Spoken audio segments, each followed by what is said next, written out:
Welcome back to the Cover 3 podcast here on CBS Sports. That's Tom Fornelli. That's Danny Cannell. That's Bud Elliott. I'm Chip Patterson coming to you live at youtube.com/cover3 and all across the 24/7 Sports Facebook network. Thank you for watching live. Come and jump on in the chat. These draft shows, always fun to get some of your instant reaction to some of our selections. And of course, if you're listening later, please give us your feedback. You can maybe even do that with the mailbag question.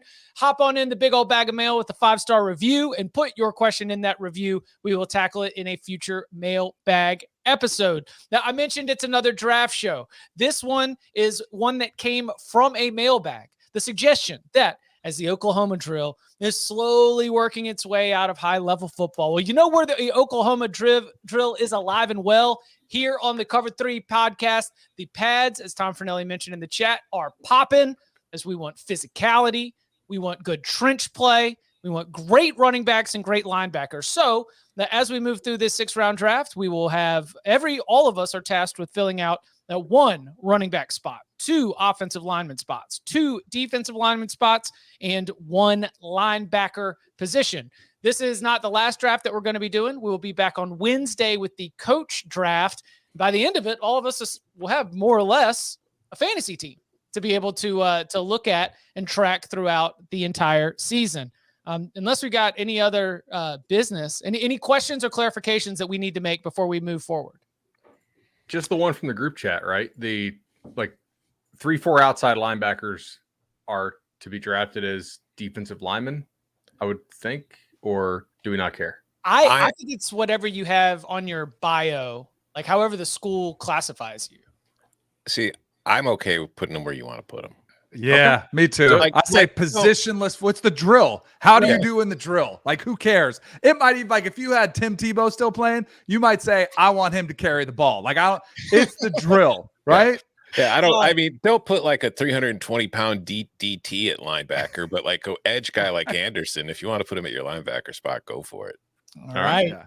Like it. All right. Well, let's go ahead and dive in. Tom is at the 1, Danny at 2, Bud at 3, and Chip at 4 for today's draft. Tom complained in the last draft he's never been the number 1. So here in the pad poppin' Oklahoma drill draft, you get that honor. Tom Fornelli, who's your first pick in the 2022 Cover 3 Oklahoma drill draft. Second time in the last 3 drafts. I'm running hot or I'm rebuilding and my team sucks. I don't know. Either way, I'm very happy that I got the first pick because there was one player in the country who I really, really wanted for this. It's about physicality, gentlemen. Like I said, we want them pads popping. We want big, giant monsters. And the biggest, giantest monster of them all. Give me Jalen Carter. Mm-hmm. Dang it. Yeah. 1-1. I was hoping. You open one hand and you thought you could get him at 2. Yeah. So now I did. Yeah. You thought he was going to go running like sexy position, or maybe there's another defender. Yes, exactly. Oh man, I didn't think he was going to go there because I was salivating for that pick to drop right in my lap. So my only concern is I have to wait a while for it coming back to me now. So now I've got Jalen Carter, and depending on how it goes, I don't know what my blockers are going to end up looking like. So I might just have Jalen Carter hitting my running back 3 yards in the backfield every single play. So do we think that Jalen Carter, who among this group and the conversations that we've had, the guests that we've had on the Cover 3 podcast who've been pointing out Jalen Carter since even he was a rotational player, very early in his career, he was identified by Georgia's coaching staff and those who cover the team every single day as somebody who's really, really special. We get obsessed with Jordan Davis, whether it was Devontae Wyatt, Trevon Walker. Do you think that the college football public is as prepared or as hip to the knowledge of Jalen Carter's ceiling and sort of what his expectations are from us and others for this season? I think people like us and avid, is that a word? Whatever. Like hardcore college football fans are very, there we go. Sorry. But I think hardcore CFB fans are very aware of Jalen Carter. I think the quote unquote casuals, probably not, because with that Georgia defense last year, Jordan Davis got so much pub. Kobe Dean got so much pub that Jalen Carter, it's like, and we talked about it on the show last year, like there's some great guys and nobody was ever talking about Carter, who was probably the best player on that defense all along. So I think this year there will be a lot of people who finally kind of like, oh wow, look at that guy. That like he'll be a name this year. Everybody will know who he is by the time the season's over. Think so? Yeah. All right. Yeah. Because there'll be like the easy switch of like, oh, Georgia's got more. I mean, you have that kind of NFL draft performance that's going to have the casuals just imagining that there's going to be a drop off and they're just going to find more first round picks when they watch Georgia's defense. Jalen Carter, certainly among them. All right, Danny, you were very frustrated to lose Carter. Yeah. I thought for sure he'd go with one of the obvious ones. I'm curious to know what you guys think. We talked about, positions. Where would you put somebody? I'll draft this guy to be my linebacker in this drill because I think I'll have some bigger bodies up front for him. But I'll go ahead and take Will Anderson Jr. And if it's a popularity contest or we put it out there for a vote, I think a lot of casuals, like we were just referencing, might say, oh, Cannell steal the draft. I am a little bit curious how he would hold up in the Oklahoma drill, being more of an outside rusher edge type guy, but the dude's a football player. That's where I was campaigning for. Let's just do the dang drill. Let's just throw him out there. And if you give me Will Anderson Jr. out there in the middle with some beefy dudes up front, I have pretty good confidence that he'll hold his own against any running back you put on the other side. So I'll take Will Anderson Jr. Love it. He is 240 pounds, so it's like, he's more of a pass rusher, but I think he'll be just fine. Yes. So we got one defensive lineman off the board, one linebacker off the board. Bud, where are you going to go for your first round pick? I'm going to go ahead and stick on the defensive line because I feel like I have some sleepers at other positions, and the D line is just where I feel like you got to go and get the studs. And I'm going to head to Clemson, South Carolina. I'm going to go ahead and take. Chip's pissed. Love it. I'm going to take Brian Brzee. Number 2 on my board. Yep. Yeah, I think it was a pretty clear top 3, especially when we declared Will Anderson could be, a linebacker. Like I'm not really. You got to get past the D lineman, and then you got to get Will Anderson coming downhill on you. I think that's a great second pick for Danny. But Brian Brzee's 300 pounds. He has enough quickness to where Clemson can actually play him on the edge, but he holds up against the run really well. He's got moves. He plays really hard. He's very strong. I like Brian Brzee a whole lot. I'm pretty sure I drafted Brzee last year for my Oklahoma drill. So yeah, we had that from last year. The doc is somewhere, but the idea of if you need one person to be able to like split a double team or just like totally disrupt anything that's going to happen with his wingspan and with what he's been able to show when he's healthy, Brian Brzee is absolutely phenomenal. All right. Well, LB1 off Chip's board, DL1 off Chip's board, DL2 off Chip's board. DL Hughley, how are you? Which brings me to all right, I'm going to already throw this out the window. So we're going to go ahead and get sexy. We're going to go ahead and get a little bit basic because we're going to bypass another defensive player. So because I'm sitting here on the corner, so let's lock up RB1. We only got one running back who's going to go in this, and I need to be able to have some guaranteed production. So at the end of the first round, I'm going to go ahead and just be basic and take that running back with Travion Henderson from Ohio State. I think that there are great running back options if we're thinking about, how good are you going to be as a running back? I think that there are very few running back options who are going to be able to compare when it comes to that sort of physicality you're looking for, the ability to be a bowling ball, the ability to, in tight spaces, make a lot of plays. I lost a couple of the headliners I was looking for, and so I'm going to go ahead and jump to RB1. Now we'll come back and we'll just go ahead and grab DL3 as the first pick of the second round. That would be Javon Dexter from Florida. So that gives me one of my 2 defensive linemen, and that gives me my running back position filled. It is back to you, Bud, here in the second round. All right. I didn't tell myself out loud because obviously I'm on a podcast, but in my head I was thinking, all right, if I can get one of these 2 guys back to me, and Chip, Dexter was my sleeper, so damn you. That guy is nasty if you guys haven't seen him in person. Mm-hmm.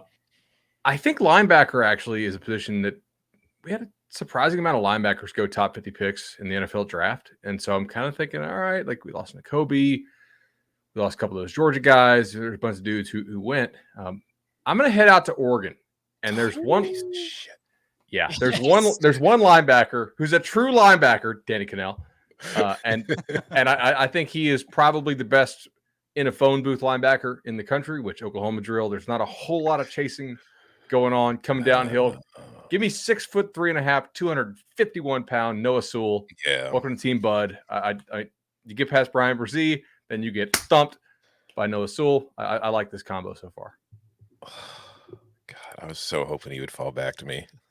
So we all had the same board, pretty much. So for Noah Sewell, Bud, you remember him as a prospect, where we were looking at the last name and we understood that there was going to be a lot of attention paid to him. Physically, he's made some jumps, right? I mean, like he has very much developed in the way that you would project. How would you grade sort of that development as you've seen from him as a prospect to where he is now, where, as you mentioned, he's the best defensive player for Oregon, potentially one of the best defensive players in the Pac-12, and a great pick. Also on my board as well. Well, he was always big, so he didn't make like getting a lot bigger jumps. But I think there were a lot of people that kind of projected him to have to move down and play D line because he was so big coming out of high school. I think he's made jumps in terms of acceleration and agility and the ability to stay on the field more as a stand-up backer. So I'm pretty excited about that. He didn't go last year in our draft, right? I took a gamble on a guy that got my last two picks, by the way, last year in the draft got hurt. People forget this because Utah went to the Rose Bowl, but Vianney Mayola was a really good run stopper who they lost in that week 2 game against San Diego State. And Devin Lloyd was so good, Devin Lloyd was a freak. Right. So it was easy for us to forget that had happened. I think Chip's team last year was the best team. No, you had Noah Sewell last year, Chip. So you had Brian Brzee, Haskell Garrett, Tyler Linderbaum, Ike Ekwonu, Tank Bigsby, and Noah Sewell. Yeah. Now Danny went Jordan Davis, round 2. Kenyon Green, another first round pick. Alec Lindstrom, Boston College. LeBron Ray, Alabama. Venture Miller, Florida. John Chenal, running back for Wisconsin. Pretty good until we get down to Chenal, and then obviously the freshman there, Whiskey got him. Tom DeMarvin Leal, Darian Kennard, Christian Harris, Jarrett Patterson, Tyler, I always pronounce this kid's name wrong, the BYU running back who had another nice year, and then Perion Winfrey. So that's like several first-round picks. I think I had the worst team by far. Evan Neal, Keandre Coburn, Bijan Robinson, Thayer Munford, and my last 2 guys got hurt. So they got hurt in the Oklahoma drill. Yeah. All right, Danny, who are you pairing with Will Anderson here in your second round pick? What will you be addressing? All right, I got to get some beef up front. I talked about Will Anderson maybe being a little bit on the lighter side, but he is tall. I'm going to go ahead with Jacqueline Roy from LSU, defensive tackle, to clog up the middle for my man, a little Alabama LSU combo up front. And shout out to the chat, to Swerve, who said LSU's Roy has the most pressures over the past 2 years and than anyone in football. I don't even know if these are accurate, but we'll roll with them anyway since I just picked him. And he pointed out, playing next to the 2 freshman all-SEC defensive linemen, Roy's going to eat. And I think he's going to eat up those running backs in this Oklahoma drill too. Good pick. Damn it. Okay. All right, back to Tom. When you have that hotel internet, I mean, you can't do your own research. You got to use the chat research, which is great. Exactly. It's a little dicey here in Tallahassee. They don't exactly have the high speed fiber optics here. Exactly. All right. I'll start with an offensive lineman. First one. I got to decide which one of these 2 I want. All right, give me the big guy who was at Virginia last year. He'll be at Michigan this year. Olu Oluwatimi, just a mauler in the middle. I need somebody who can at least nobody can stand up to Jalen Carter, but he's good enough and he's agile enough and he's strong enough to at least maybe push him off where he wants to go and open a hole and get somebody through to the linebacker. So that's where I'm going to go with my first pick. And then for my second pick, do I want to go? You know what? We're going to double up. Give me Emil Ikior from Alabama. Those are my 2 offensive linemen. Those are good picks. I like those a lot, man. I need guys that are going to be capable of blocking Jalen Carter.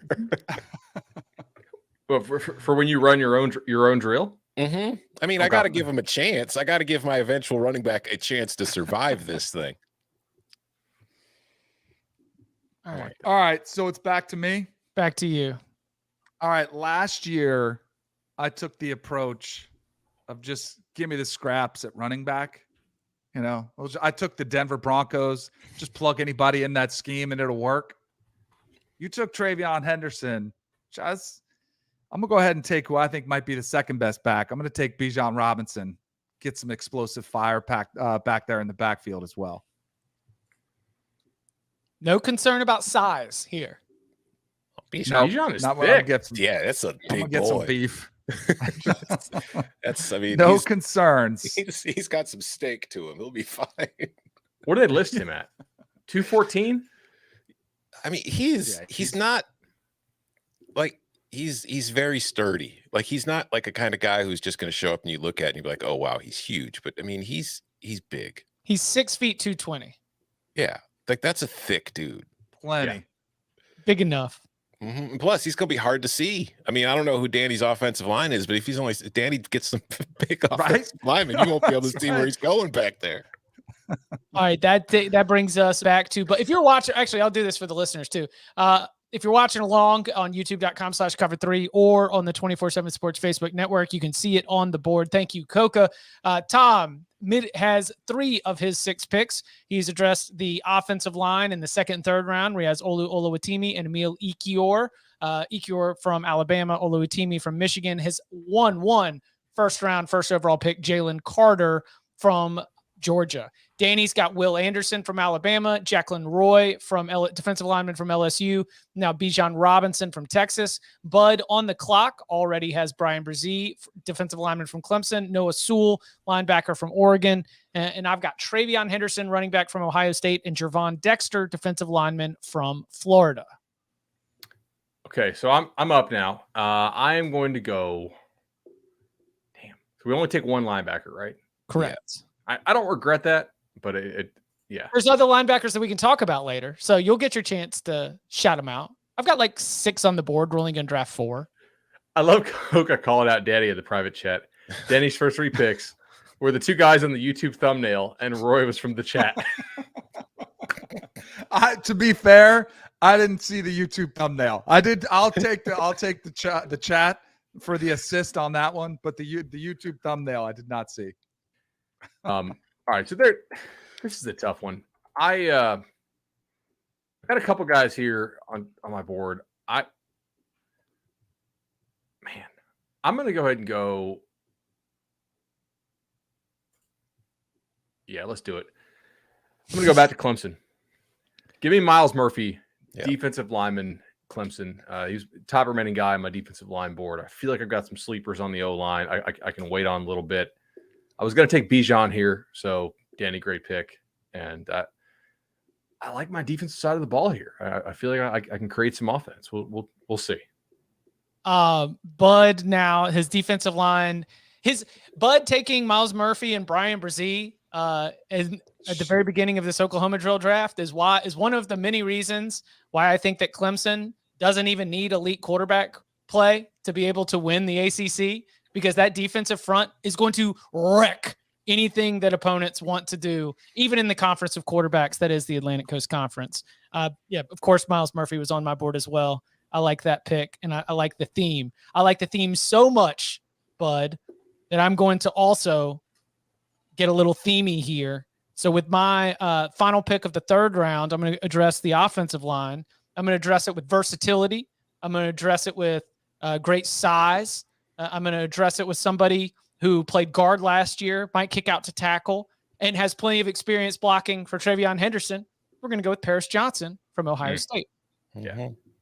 I was going to take him. That's a hell of a pick, Chip. All right. So now the question is, with one offensive lineman, one defensive lineman, and a running back, are we going to jump down all the way to go and grab Bumper Pool? No. We're going to let Bumper Pool sit on the bench right now. We'll see if Bumper Pool ends up getting called into action. Well, I'm just going to draft him now to screw you. I mean, hey, please, Tom. Or please. wait, is that what you want to happen? Is there somebody you have high? Oh, see, I know what you're doing. Okay, so I can go to the defensive line, where my top 4 defensive linemen have all been picked. I just have DL5 and DL6 left on the board, or I can stick with the offensive line. And for this one, I'm going to stick with the offensive line, where we are going to look at the best center in all of college football going into the season up in South Bend. It's going to be Jarrett Patterson from Notre Dame. On my team last year. So shout out to the Pattersons, cousin Jarrett. It was like last year, there was no question that Linderbaum was the best center in college football. Like that was just the easiest debate when you're filling out an All-American ballot, the easiest thing for you to think about, whether it was preseason, midseason, end of the year. The play was consistent all throughout. And I kind of feel like Jarrett Patterson's going to end up being that guy with his play on the field, also backing up the reputation that he's built over several years in South Bend. Mm-hmm. Yeah, I mean, I feel like they got off to a slow start on the offensive line last year, but by the end of the year, they were doing just fine. Well, they had the inexperience on the edge and at several positions, and then they couldn't run the ball. So that's why they had to throw it so much. Mm-hmm. Back to Bud. All right. Number 1 in the nation in yards after contact, with like a certain minimum number of rushes, which I forgot what I put in, but when I was looking at the stat this morning, which kind of surprised me because I feel like Wisconsin opens up a whole lot of holes for people, but he apparently does run over. He seeks it. Yeah. Braylon Allen. Yep. I'm going to start my offensive side of the football here with Braylon Allen, Wisconsin running back. I think there's like 5 or 6 running backs you could pick overall. And just think for the Oklahoma drill, I like the shiftiness, but I really like somebody that can run through an arm tackle, pick a half man and run through that half man. So, yeah, let's go. Did you know he was only 19 last year or 17? I did. Age to level, if you want to use a baseball scout term. Age to level. Nobody ever mentioned that he was very young. Wait, so did you know that Riley Cooper was Tim Tebow's roommate? Get the hell out of here. And this guy, he should be getting ready for his winter formal right now. The Texas one. Oh god, what was the Texas combo? Shipley. Yes, Shipley and McCoy. Oh gosh, every broadcast. Yeah. Did you know they're roommates? You think they were in each other's wedding?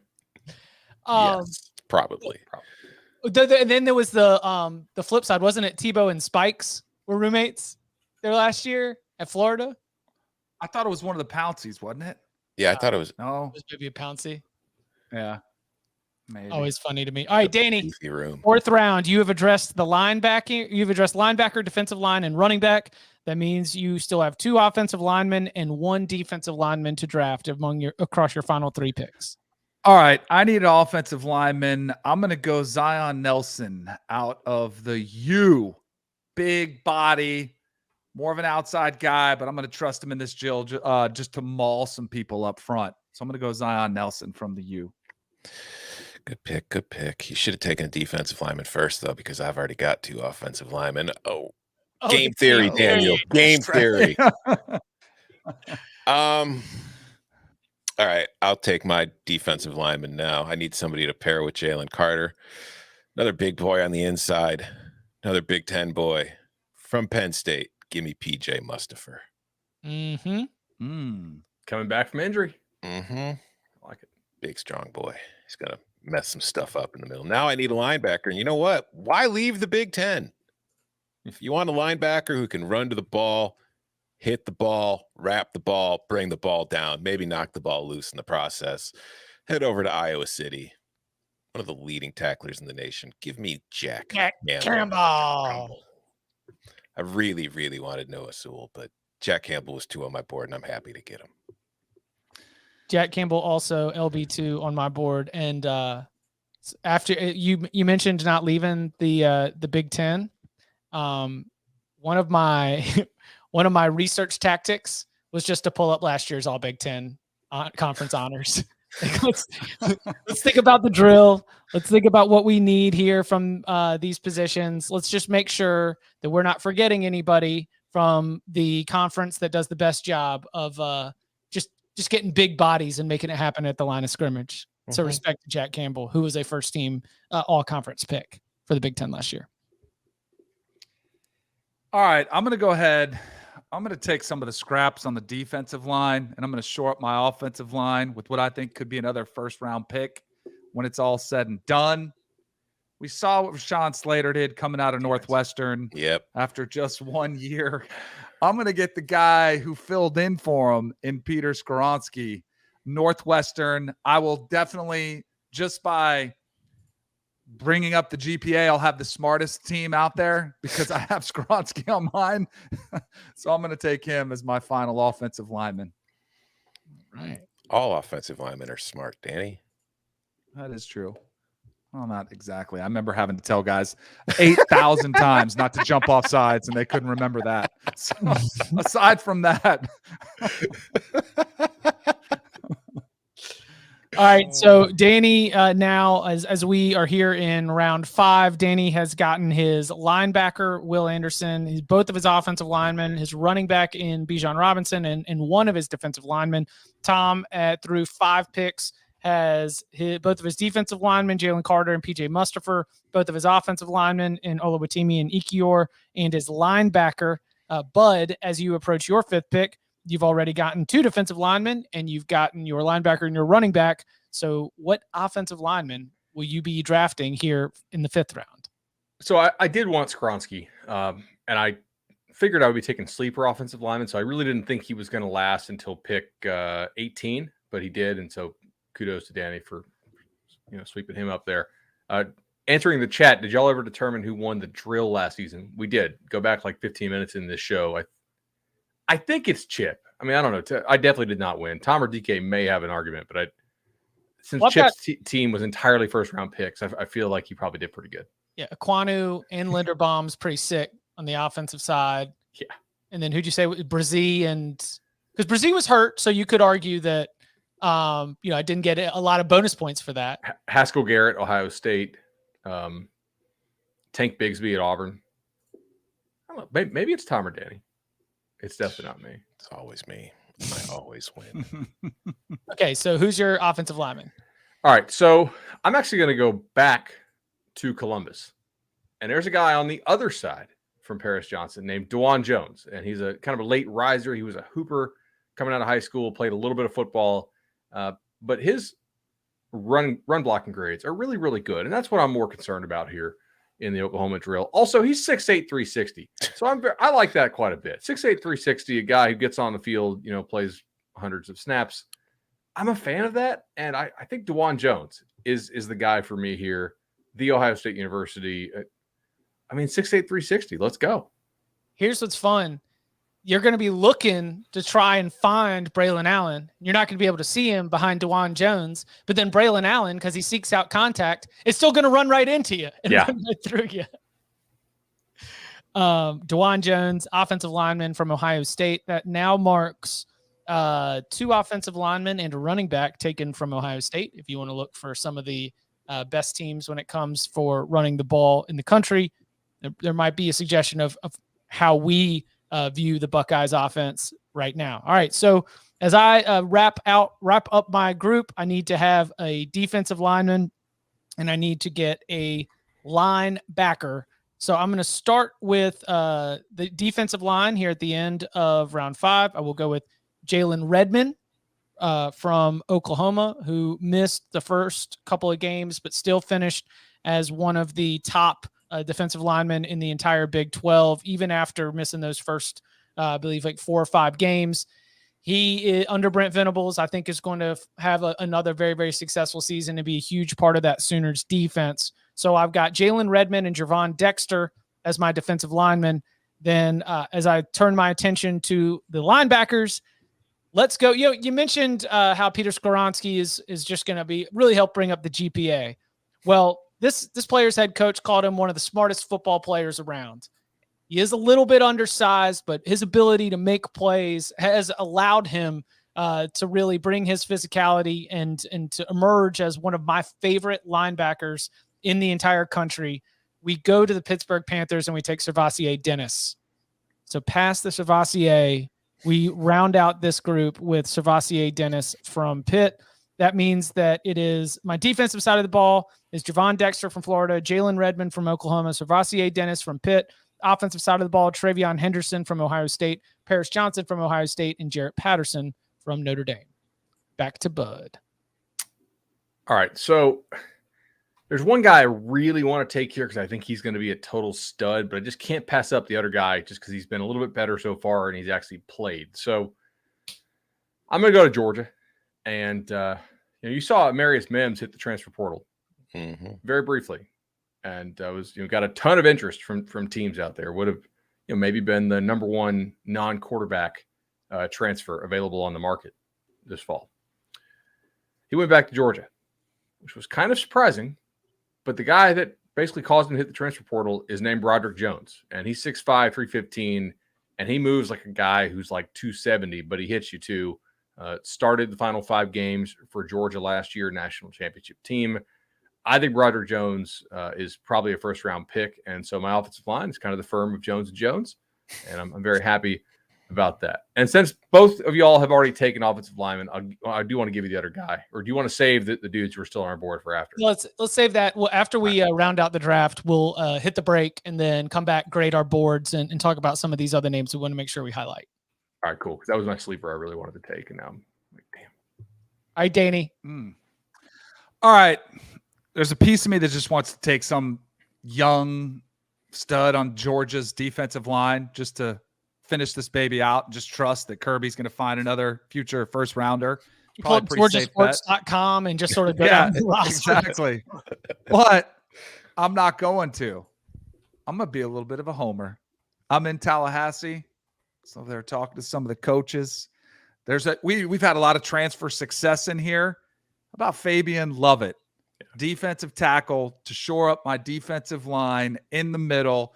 Mississippi State transfer. We know what Jermaine Johnson did. Now, he's already been here, hampered a little bit at the end of the season by a shoulder injury, but I think he could have a monster season for the Noles. So give me Fabian Lovett to shore up my defensive front. All right. So when you started talking about the transfer success, I was like, well, you've already got a linebacker. Fabian Lovett is the move. I dig it. Yep. Let's go. All right, Tom. Well, peek behind the curtain. I knew I wasn't going to take a running back to my last pick.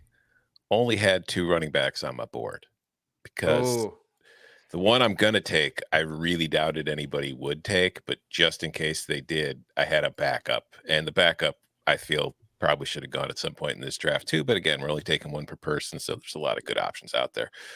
But I am taking a running back who is 6'1", 240 pounds of nothing but muscle. Came on as a number 2 back last year. He'll probably be the number 2 back for his team again this year. He's kind of like the change of pace, battering ram type, but you don't want him in the open field either. And I feel sorry for Jack Campbell having to bring this down, although Jack Campbell has brought him down.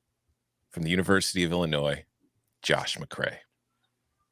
Just an absolute rock solid marble, man. Just he's a bowling ball of a human being, and this is going to be a very, very violent Oklahoma 6'1", 240 pounds, and the splash pick on his bio on fightingillini.com is just an absolute face to the helmet of a Maryland defender right now, just mauling him in the open field.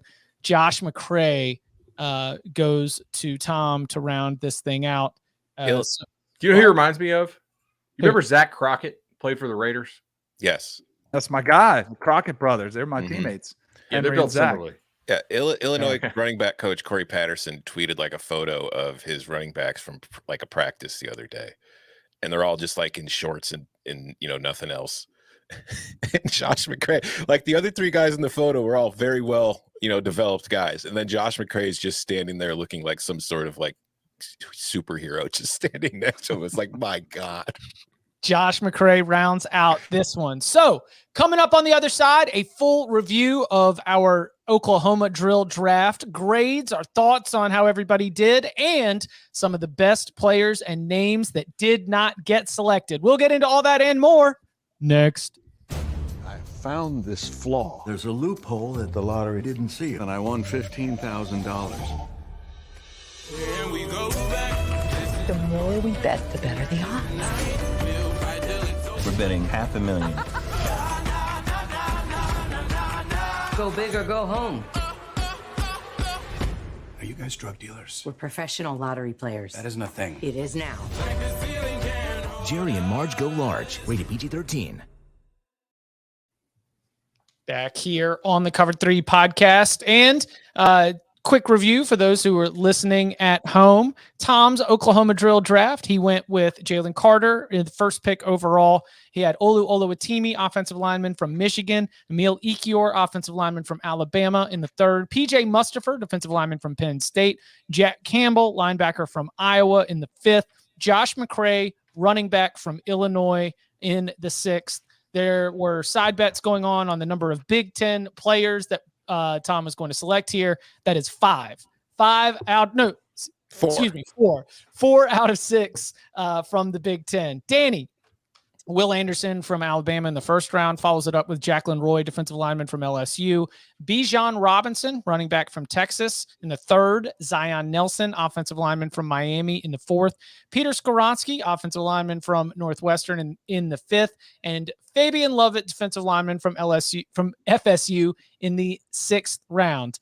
Bud got things started with Brian Brzee, defensive lineman from Clemson in the first round. Noah Sewell, linebacker from Oregon in the second. Miles Murphy, defensive lineman from Clemson in the third. Braylon Allen, running back from Wisconsin. DeWand Jones, offensive lineman from Ohio State. And Broderick Jones, offensive lineman from Georgia. Are Brzee, Sewell, and Murphy all from the same recruiting class? I think they might. Yeah. Yes. Like they're all 3 years out. They're all third year guys, and they all played as freshmen. They've all been playing basically since they arrived on campus. Chip followed it up. I had Travion Henderson, running back from Ohio State, as the fourth overall pick, first pick for me in the first round. Javon Dexter, defensive lineman from Florida in the second. Paris Johnson, offensive lineman from Ohio State in the third. Jarrett Patterson, offensive lineman from Notre Dame. Jalen Redmond, defensive lineman from Oklahoma. Savassier Dennis, linebacker from Pitt. Okay, so first, what picks really drove you crazy? What players do you wish you were able to get on your team based on how your board was lined up? I mean, Noah Sewell was. I didn't think there was a great chance that he was going to come back to me, but when it got through the first round and then it was coming back, I was like, oh, okay, there's a shot. But yeah, so that was the biggest disappointment for me. I had Campbell with Sewell on that same tier, where like in my big board in my priority, I had Anderson, Campbell, Sewell. And then after that, I think I was willing to wait until going near the end and go more personal flavor, because to me, I had Anderson categorized as a linebacker, and I feel like those were a very strong top tier. See, Sewell was the only linebacker I would have taken with my first three picks. I think he's just built for this drill. You? Wait, not including Will Anderson? Tell you one. Like, not including Will Anderson or including? I didn't have Will Anderson on my board. Interesting. I have, if you'll notice, I have interior players. I have two defensive tackles, two guard centers, middle linebacker, running back. I'm not trying to get to the edge. It's so much commitment to the. It's so much. Thomas the A-Gap All-Stars. Mm-hmm. Yeah. No, I want there to be contact and a lot of it. Yes. Did anybody have Curtis Jacobs on their board? Or sorry, Danny, go ahead. No, I was just gonna say I'm curious because when Chip said when he took Travion Henderson, and I forget the words out of mouth, you're like, I'm not gonna beat around. I forget what. I didn't think it was a slam dunk that Travion would be the first running back off the board. I was pleasantly surprised it was not Bijan Robinson. Are you guys all in agreement? Because I'm not, that Travion is the best running back in the country. I think he's the best running back prospect since Adrian Peterson. Yeah, I think really? All around for sure. Yeah. I think if he hadn't been a COVID senior, in high school, he would have come out with even a lot more hype. And I think he would have started for that Ohio State team that lost to Bama as a true freshman. Yeah, like I think there are some Or guys, rather, as a high probably- school senior. I think if they could have put him on that roster, I think he would have been a starter as a 17-year-old. I think there are some guys who are probably better at some certain things in certain areas than he is. But I think if you look at the complete package, just he's the best running back in the country. I will say I had the top two and then a drop off. Like if I didn't get one of Henderson or Bijan, I was going to wait. My running backs, and again, like running backs and linebackers are going to be one place where I think we find a lot of, players that we like a lot who just weren't going to end up getting drafted based on the nature of the draft. Tavion Thomas from Utah is an excellent, excellent running back. Someone who at least was on my watch list. Sean Tucker, 1,000-yard rusher from Syracuse. Syracuse's running back room is pretty good. They also got some transfer help right there. And then I love this one. The actual scouting report for Michigan running back Blake Corum is elusive in tight spaces and runs with power and knows how to set up blocks. I was like, Not for this drill.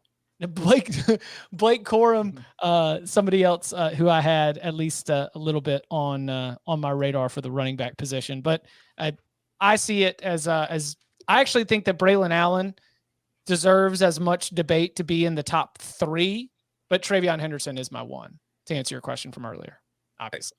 The only other running back I had on my board, and it was like I just figured Bijan, Braylon, TreVeyon, there was a very good chance. Like I said, I wasn't planning to go until my very last pick, and I figured they'd all be gone by then. The only other running back I had on my board was Chris Rodriguez.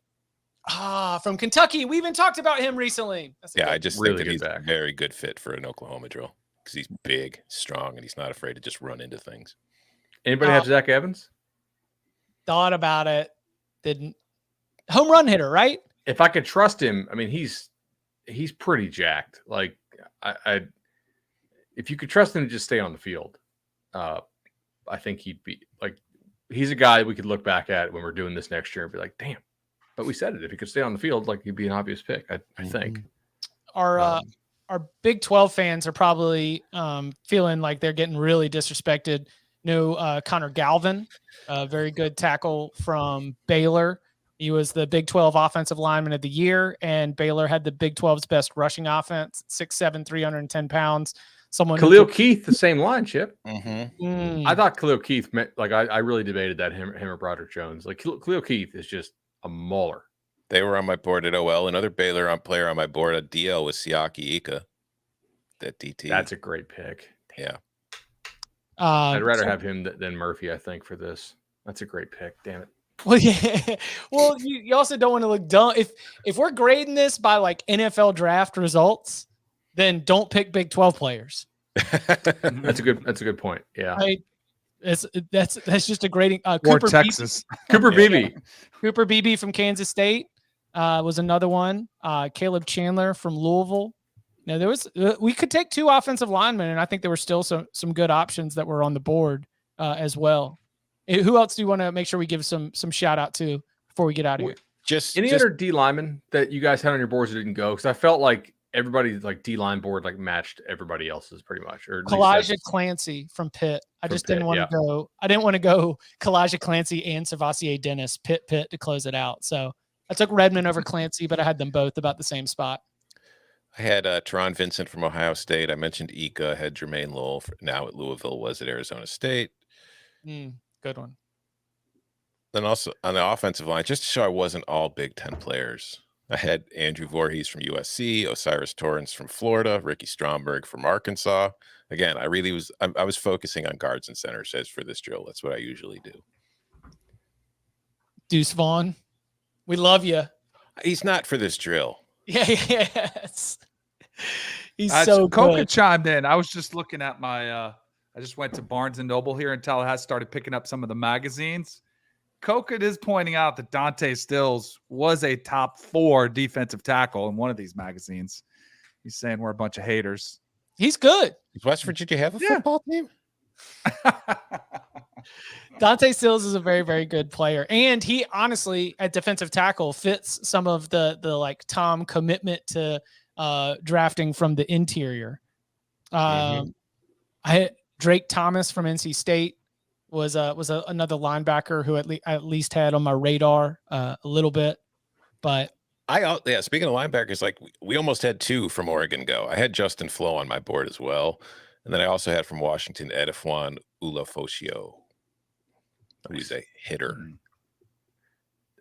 Curtis Jacobs. This is where I thought Tom was going when he said I'm going to stay in the Big Ten after he had taken PJ Mostert for Curtis Jacobs is pretty good. I know he's a really good cover guy too, but Mikael Jones at Syracuse is a pretty good backer. It's kind of an ACC deep cut. And Byron Young at Alabama was like the one guy that like kept stopping the run for them most of the year, I guess. Byron Young, Alabama. Okay. I tell you what, man, I need to brush up on my Alabama defensive line. I feel like I don't have that group down, you know? Tim Smith is like their really big nose guard who was a true freshman last year, I think, because he was in the same class as Jervon. Yeah, it's kind of like the Jordan Davis situation last year because Will Anderson soaks up so much of the oxygen when people are talking about Alabama's defensive line, but there are other good players on it. And Turner's a beast too up front, obviously. Well, then, even from like the production standpoint too, right? I mean, and some of that schematic, isn't it, for Alabama? Yeah. The job of those defensive linemen is not to grunt work, lead the nation in statistical categories, but it's that was a good reminder for me to go back and look at the pipeline, because it feels like there was a moment where we were looking at Alabama's defensive line and feeling like there was some lack of performance compared to what we were used to. You know, they trotted out like consistent first round picks who were lining up next to first round picks year after year after year. And so, things have shifted a little bit. Doesn't mean that the players aren't as good, but a good reminder for me as I do my preseason preparation. I got to get those names down for sure. One last guy. This is the guy I was going to pick offensive line was Donovan Jackson at Ohio State. Yes. I think Donovan Jackson's like a first round pick in 2 years. Like he only played 50 snaps last year, primarily because I think Ohio State had a really good offensive line. Had a couple guys drafted like Munford and whatnot. Donovan Jackson's a stud. Like everything we saw in him as a recruit, I really think he's going to be a very good player. I couldn't take a guy that had played 50 snaps. So. All right. Well, our Oklahoma drill is set. Our quarterback draft is done. Our pass catchers draft is done. That means that essentially everybody on the field is pretty much in line, which means that on Wednesday, draft season will conclude with the sidelines with the 2022 Cover 3 Coach Draft. So make sure that you are subscribed to the Cover 3 podcast wherever you get your podcast. You can go ahead and smash that subscribe button here on YouTube at youtube.com/cover3. You'll get an alert when we go live, but just a hint, it's going to be 10:30 a.m. Eastern time on Wednesday. So come and hang out, come and yell at us as we put together our own coaching staffs with a head coach, offensive coordinator, defensive coordinator, and a couple wild cards. Make sure you get those good recruiters and those good position coaches and get your staff in line. You can follow him on Twitter at Tom Fernelli. You can follow him at Danny Cannell. You can follow him at Bud Elliott 3. You can follow me at Chip_Patterson. Gentlemen, thank you very much. Didn't need it once.